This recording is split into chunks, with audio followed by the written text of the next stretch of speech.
Welcome back. So if you have a Mac device today, I'm happy to let you know that if you've been testing the betas, there's a new software update that's available. And right here, as you can see, this is macOS 26 Developer Beta 4. The exact update size on my M1 Pro MacBook Pro comes in at 3.58 gigs, and I was updating from the previous beta 3. The good thing about this update is that Apple actually remembered this time around to release it for Apple Silicon Mac, so there's no need to go into your Finder or to disable certain functions for it to show up. It will automatically show up over the air. And just to keep you in the loop, this is not all that Apple released. You can see we got a bunch of updates in addition to the ones that were released yesterday. So yesterday Apple released all these other release candidate versions for older versions of software updates, but today we got beta 4 of watchOS 26, visionOS, tvOS, macOS, iPadOS, and iOS 26 beta 4, which I do cover here on the channel. So now what I'm going to do is quickly update my device, and then we're going to look at the new features and changes that this software update has to offer. Just like that, my Mac has now been updated to the latest macOS 26 beta 4. I gotta say that one of the first things that you're going to see is a new welcome screen that will welcome you to your Mac, and the theme, of course, is going to show the liquid glass theme. Not sure if you can notice the difference, but it seems more translucent a little bit. And once you pass the new welcome screen, there's going to be a new screen for notification summaries, and basically you have three options that you can enable. And when you click the section that says news and entertainment, there's a quick disclaimer that tells you that not all notification summaries in this section are going to be basically 100% accurate, and to always verify after. Just to verify the new software changes that we have right here, you can see if we go into the storage section, it's calculating, but if we go all the way down, macOS itself is taking 24.68 gigs. If we click on the info tab, Apple Intelligence 12.47 gigs, and the exact build number that I have right here is 25 Alpha 5316i. So it does end with an I, showing or meaning to say that we have a couple more betas to go. One of the first changes that I noticed after updating is the way this apps basically opens up. It now opens up pretty fast, and every time I had to restart my Mac with the previous update, it would always index, and when it was indexing, the apps wouldn't actually show any applications like this, which is this time around it seems like it's more different and it's much better. And if you search for an application, for example like music, you can see it shows up much quicker and better.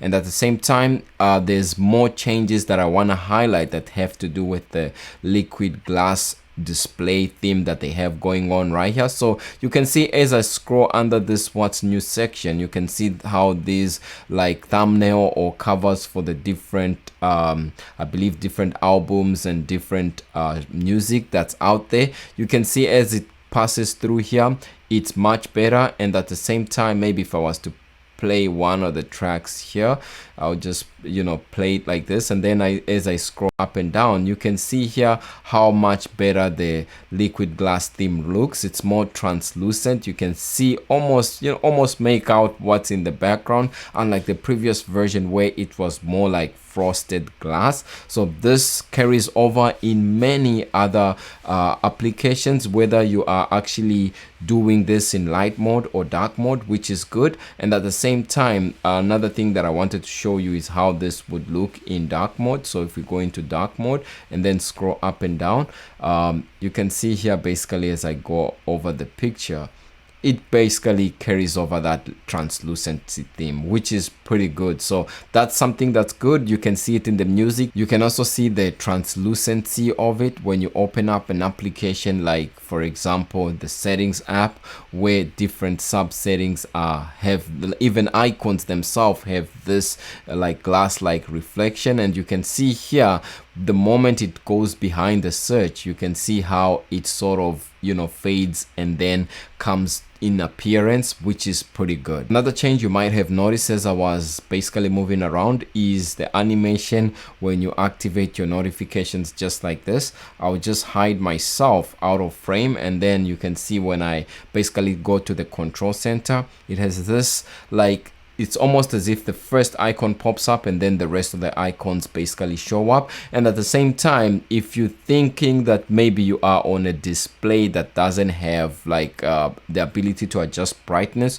which is the case for me, you actually have a new update with this version where you have to toggle, like for example, you have to go, or you have to hover over the icon like this in order for it to show the adjustment bar, which I feel like is not the best in my case. I feel like it makes me feel like this external display that doesn't allow me to adjust the brightness. But then when you go into the actual slider itself, you can see basically there is no change in that aspect, and I can adjust, you know, the display brightness. But this is my max internal built-in. But when you go to the sound section, the slider will only show up after I have basically hovered over it, and then if I'm not there, then basically it just shows a line to depict where my volume slider is. Another new exciting change that Apple recently made is the hearing test and hearing aid features on AirPods Pro 2 and sleep apnea notifications on the Apple Watch that are now available in Australia, Indonesia, Taiwan, Vietnam, and that's in addition to the other existing regions that already had those features. So kudos to Apple for adding those. If you go into the settings and select the notifications and go to where it says notification summaries, you can see the disclaimer is right here as well. So summarize content in direct messages and groups of notifications, making them more succinct and easier to read. Summaries may contain errors, and basically you have different applications that you can enable notification summaries, and it's going to use the new improved notification summaries model that has now been brought with this new update. If you are a person that uses iPhone mirroring on your device and your iPhone is on the latest, you know, iOS 26 beta version, first of all, the moment you open it up, it seems like there's a bug where iPhone mirroring opens up to a black window, and it takes a couple seconds before it can actually show up, which was a bug in my case, and then the wallpaper eventually shows up, which is okay. And at the same time, if you are into the settings and looking at it and you select light mode in iPhone mirroring,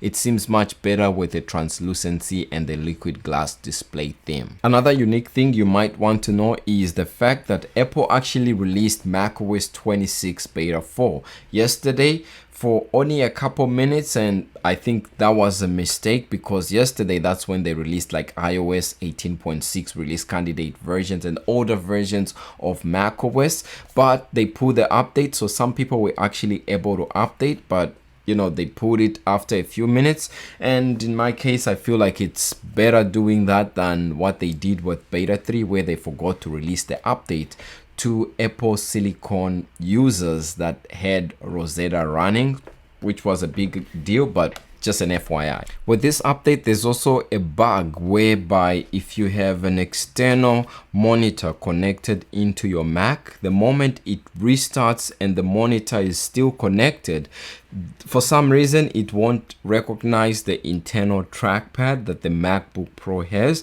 and I had to basically disconnect my external monitor and then do whatever I had to do by bypassing the notifications or accepting, and then plugging in the monitor after it basically was ready for use, which is a bug. But after the fact, I restarted my device just to see if that bug would reappear, but I'm happy to say for now it seems like it was just the initial start after updating where that bug was present. The Safari version that we have with this update is version 26.0, so matching with the macOS version, and then this is the build number that we see, and you can see here when it comes to Safari, you know, if you open up a new tab, it always has this delay, which I don't like. And basically the pop-up screen that used to show up here is no longer there. And at the same time, you know, you can see how Apple has rearranged these tabs. It looks much better, and also the animation going in and out is not as smooth. There's always that jitter delay. You can see there's,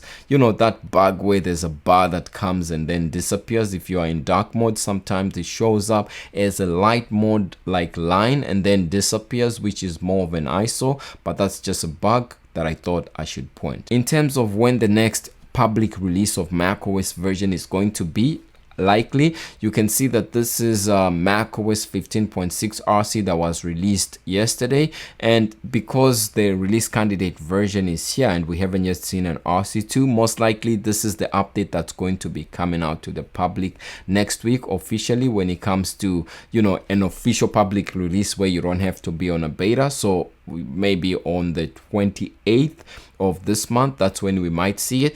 And depending on what Apple does, most likely we might also get into the first weekly releases of macOS 26. And there's talk that maybe this week is the week that Apple might release the first public beta of macOS 26. So if they do, maybe that might be as soon as tomorrow, and if that happens, I'll definitely update you. Now, that's about it for me when it comes to this update. Let me know what you think about this video, and what are your favorite changes when it comes to macOS 26. Other than that, if you like the video, leave a like and subscribe, and I'll see you in the next video. Peace.